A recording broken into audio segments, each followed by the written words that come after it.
Bonjour, bienvenue à vous dans ce nouveau kiosque maghrébin. Nous commençons ce tour d'horizon par le Matin d'Alger qui rapporte que l'Algérie a été épinglée par Amnesty International qui dénonce l'expulsion par les autorités algériennes de plus de 2000 ressortissants subsahariens.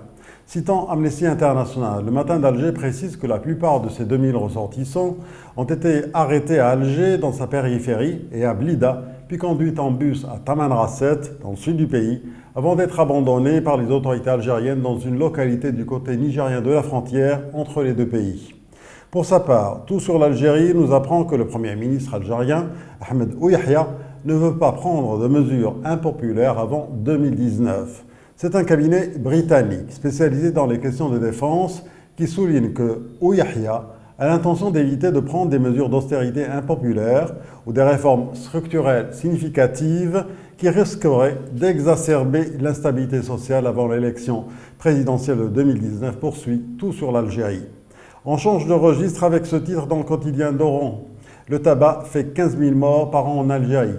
47% de la population algérienne fume, dont 20% sont des jeunes. À ce propos, le cancer du poumon représente 15% de tous les cancers qui affectent l'homme.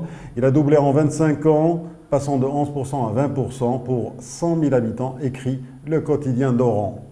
Sur le plan économique, Liberté affirme que l'Algérie compte un tissu de sous-traitance dérisoire. Environ 1 million de sociétés opèrent à plein temps dans le domaine de la sous-traitance, ce qui est dérisoire en comparaison avec certains pays comme le Maroc, l'Égypte ou l'Afrique du Sud, souligne Liberté.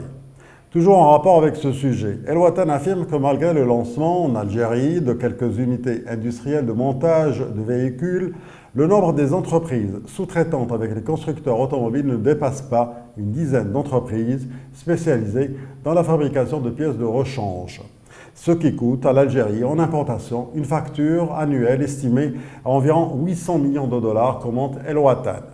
Au Maroc, certains ministères s'en sortent mieux que d'autres. Le projet de loi de finances 2018 a choyé quelques ministères au détriment d'autres, analyse le 360.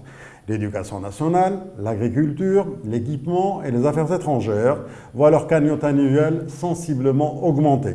Et comme on n'est jamais mieux servi que par soi-même, le ministère des Finances voit lui aussi son budget rallongé, renchérit le 360.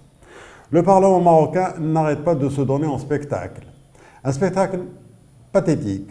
D'après H24 Info, un parlementaire qui devait poser une question orale au ministre de la Santé au Parlement a fini par laisser tomber après avoir trouvé des difficultés à lire sa feuille.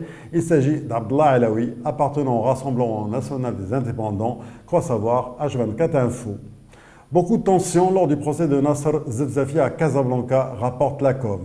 Le procès des détenus du Hirak, incarcérés à la prison de Oukacha, a été suspendu suite à des différends entre le comité de défense des détenus et le juge, explique la Com. On se rend en Tunisie où le patron d'Al-Nahda, Cheikh Rachid Ghannouchi, ne va pas se présenter aux prochaines élections présidentielles. C'est en tout cas ce que relate Capitalist. Et Capitalist d'affirmer que c'est Abdel Fattah Mourou, vice-président d'Al-Nahda, qui l'a affirmé dans une interview accordée à la chaîne d'information France 24, en ajoutant que le chef du parti islamiste ne se présentera pas non plus à la présidence d'Al-Nahda. Toujours en Tunisie, c'est une fin de semaine sans carburant qui se profile à l'horizon, souligne Réalité. Suite à l'échec de la séance de négociation avec le gouvernement, la Fédération du transport a décidé le maintien de la grève générale dans le secteur du transport des carburants programmée du 26 au 28 octobre courant, écrit Réalité. Voilà, c'est la fin de notre panorama maghrébin. Merci d'avoir suivi. Je vous donne rendez-vous demain pour une autre revue de presse.